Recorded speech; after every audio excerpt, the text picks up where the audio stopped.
This video is sponsored by Rockform. Apple's fall event that just happened earlier today, obviously it featured the iPhone 15 lineup, but it also featured two new Apple Watches. So we have the Apple Watch Series 9 and the Apple Watch Ultra 2. I went hands-on with them, tested out that really cool kind of double pinch feature that Apple introduced with the Series 9 that I was not expecting. And so I'm gonna give you my first impressions on those two new watches from Apple. All right, so we're gonna do this a little bit laid back. I got some notes. It's been a long day. I've done three, well, this will be the third video. If you wanna see the other two, you can go ahead and check them out. Click the card here in the upper right corner. But the first thing we need to talk about with the Apple Watch, I've been like doing it dirty for the last month or two, saying that this was gonna be boring. And depending on how you look at it, there aren't a lot of new features that were introduced, but the processor upgrade, the S9 SIP as Apple called it, that is actually far more important than we realized, than I might have realized. The upgrade to the S9 chip has actually made some sweeping benefits. So we do get a 30% faster GPU and a 4-core neural engine, but this enables faster Siri response time. So everything is actually done on device and it doesn't need to have any internet connection and go out. And so basically it can process all of these things faster.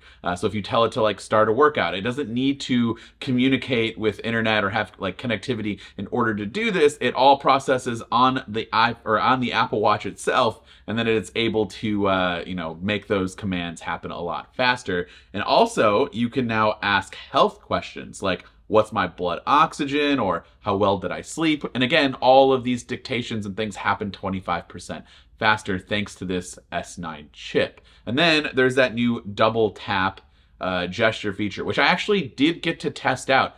There was a model that was there for demo, and I got to put it on, and I got to try it out. And there were a couple times where I double tapped, and it could have just been me, user error, or maybe it was the demo. But honestly, I would say 90% of the time I did it, it worked perfectly fine. You get a little haptic feedback to let you know that you've completed the gesture. And so when you raise your hand up, if there's nothing going on, like you're not getting a call, you raise your hand up and you start the double tap, it basically does the same thing that your digital crown would do. It'll start swiping through or scrolling through the stack.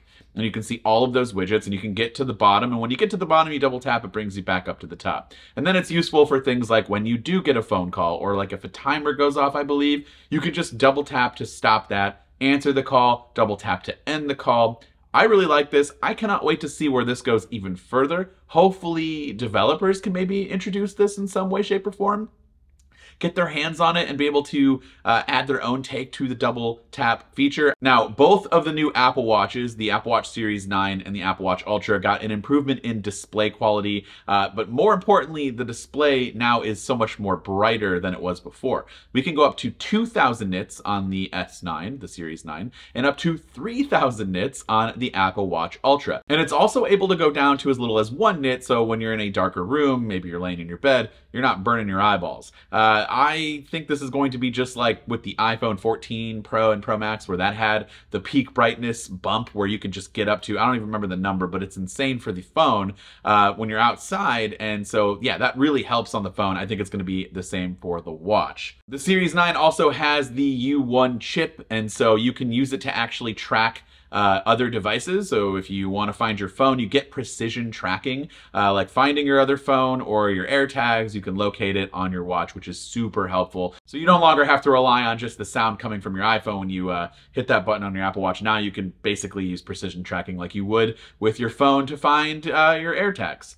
And then there's also on the Series 9 a new pink color to accompany the standard Starlight and Midnight. And I believe there's another red option out there. But yeah, the pink color is a new color option. I think it looks actually kind of nice. Goes really well with that new pink iPhone 15 if you decide to go that route. The one thing I'm disappointed about is that the Apple Watch Ultra 2 does not come in the darker color that was heavily rumored, which is really disappointing. I'm very disappointed in that. It comes in the same color that we had before, which was fine, but I would have loved to have seen that darker color option. There's a new watch face for the Apple Watch Ultra, and now you have like even more complications and things that you can take advantage of with that larger display. I believe it actually like goes around the outer edges for, you know, things where you measure like dives and stuff like that. They talked about it in the keynote. I saw it in person. It looks really, really good. But yeah, there weren't a lot of other changes and things done to either Apple Watch after, you know, besides the internal upgrade and some of the display capabilities, the double pinch, all of the stuff that we just talked about.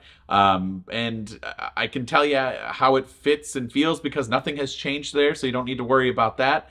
There are some changes to the bands, so there's a bunch of new bands out there. Apple spent a lot of time talking about its sustainability and using more recycled materials for these things. Leather is out. Fine woven is in. So yeah, all in all, that is it. There's really not a whole lot of stuff, but it's all important stuff leading to potentially bigger changes in the future. The chip is the biggest story here. It does allow for new features and faster processing on board the Apple Watch, especially with Siri, which is a huge improvement for a lot of people out there. And then, yeah, I mean, I guess if you have an Apple Watch Series 8 or an Apple Watch Ultra, the original, I probably wouldn't upgrade, but you know, anything older than that would make a lot of sense. Or if you're going from like a Apple Watch Series 6 or 7, 8, whatever the case may be, to an Ultra, you know, unless you're seeing a massive price cut on the original Ultra, I'd probably just splurge and get the new one so that you have all of these updates and you can use that really cool double pinch gesture or double tap gesture. The new Series 9 starts at $399 and the Apple Watch Ultra 2 starts at $799. No huge price changes there, but I would love to hear from you in the comments down below. What do you think of these new updates and the bands and all of that stuff? Go ahead and let me know down in those comments. Now, before we end today's video, I do want to give you more information about today's sponsor, Rockform.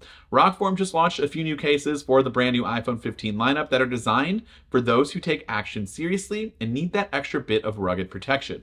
The new Rugged and Crystal series cases offer magnetic strength up to 3x stronger than any other cases on the market. Rugged series specifically offers black dual compound construction with reinforced corners and extra camera protection. The Crystal series offers the same high-level protection, but my favorite part is that you can now see that new color from your iPhone. So if you get one of those fancy new iPhone colors, you want to be able to see that, and this clear case will obviously be able to show you that. These Rockform cases are also integrated with MagSafe Ring for quick magnetic mounting and the twist lock system with the patented Rock Lock mounting technology. Perfect for you bikers out there or people who want to put it on a motorcycle or even just your car vent and you don't want it to fall off. It's not going to, it's that strong. These cases are built to withstand drops, scrapes, scuffs, as well as everyday wear and tear. And Rockform also added camera and corner protection while offering an improved grip on all MagSafe compatible accessories with 3 times the magnetic holding power. These cases are big, they're rugged, and they're perfect for those who live that active lifestyle and need a bit more protection. So if you want to know more about these cases and more about Rockform in general, click the link in the description down below. This has been Dan with MacRumors. Thanks so much for watching, and I hope to see you around in the next video.